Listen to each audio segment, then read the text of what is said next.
Graham, Dershowitz say effort to dismiss articles of impeachment dead as they prepare for trial. Two of President Donald Trump's leading defenders said Sunday that the Senate will not vote to dismiss the articles of impeachment against him, though both argued the president committed no impeachable offense, outlining what is likely to be the heart of Trump's defense in his trial. Senator Lindsey Graham, RSC, who is one of Trump's leading political backers on Capitol Hill, had said he wanted the impeachment process to die quickly when it reached the Senate.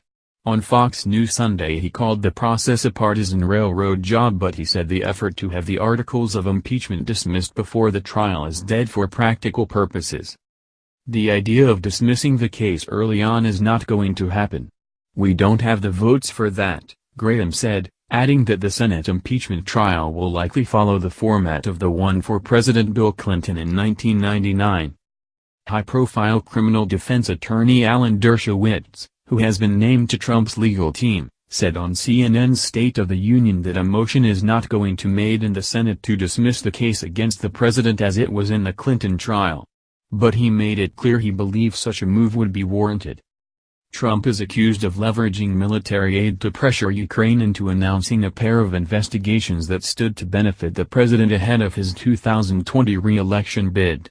The House impeached Trump last month on 2 articles of impeachment: abuse of power and obstruction of Congress. Much of how the trial will proceed, including whether additional witness testimony or evidence will be allowed, has yet to be determined. Dershowitz plans to argue on the Senate floor that even if everything that is alleged by the House managers is proven or taken as true, they would not rise to the level of an impeachable offense. If my argument succeeds, there's no need for witnesses. Indeed, there's no need for even arguments, any further arguments. If the House charges do not include impeachable offenses, that's really the end of the matter, and the Senate should vote to acquit, or even to dismiss, Dershowitz said.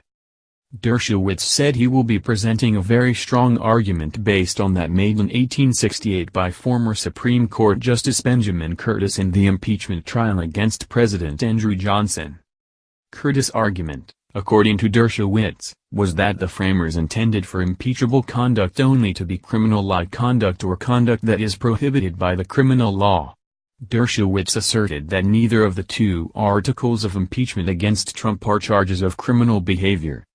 On Saturday, the Democratic House impeachment managers who will prosecute the case filed a lengthy brief that outlined their allegations against Trump, which said the president used his official powers to pressure a foreign government to interfere in a United States election for his personal political gain, and then attempted to cover up his scheme by obstructing Congress's investigation into his misconduct. Trump's legal team responded with a brief that called the impeachment a brazen and unlawful attempt to overturn the results of the 2016 election and interfere in the 2020 election. Like Dershowitz, the brief said articles fail to allege any crime or violation of law whatsoever. But it also said that the president had done nothing wrong and that Trump's actions on Ukraine were constitutional, perfectly legal, completely appropriate, and taken in furtherance of our national interest. I didn't sign that brief. I didn't even see the brief until after it was filed, Dershowitz said on ABC News This Week when asked if he agreed the president had done nothing wrong.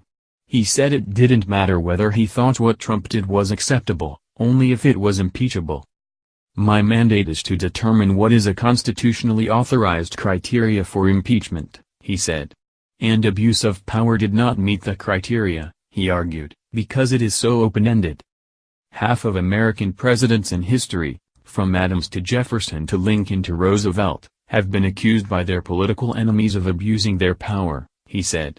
The framers didn't want to have that kind of criteria in the Constitution because it weaponizes impeachment for partisan purposes.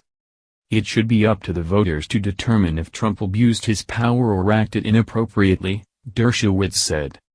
House Intelligence Committee Chairman Adam Schiff, Democrat California, the lead impeachment manager, called Dershowitz's argument that abuse of power is not impeachable absurdist.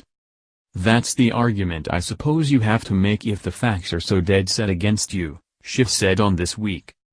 You have to rely on an argument that even if he abused his office in this horrendous way, That it's not impeachable, Schiff said.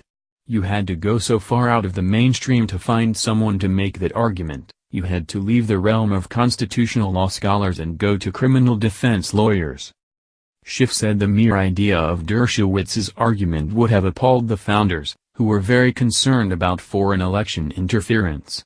He argued that such action goes to the very heart of what the framers intended to be impeachable. The logic of that absurdist position that's being now adopted by the president is he could give away the state of Alaska, Schiff said. He could withhold execution of sanctions on Russia for interfering in the last election, to induce or coerce Russia to interfere in the next one. As to the charge of obstruction of Congress, Graham said it was an attempt to put Trump below the law by impeaching him for attempting to claim his right to executive privilege. He said rushing the process and not giving the courts time to rule on what is protected by privilege posed a threat to the power of the executive branch of government. You impeach a president. You don't let him to exert executive privilege in the House. You deny him or her their day in court, Graham said. You've destroyed executive privilege through the impeachment process. That would really make the presidency far less effective and would hurt the constitutional balance of power. Democrats have argued that waiting for the courts to force every witness to testify would effectively take the teeth out of Congress' power to remove the president. If you argue that, well, the House needed to go through endless months or even years of litigation before bringing about an impeachment, you effectively nullify the impeachment clause, Schiff said. The framers gave the House the sole power of impeachment. It didn't say that was given to judges who at their leisure may or may not decide cases and allow the House to proceed. The reality is, because what the president is threatening to do is cheat in the next election, you cannot wait months and years to be able to remove that threat from office.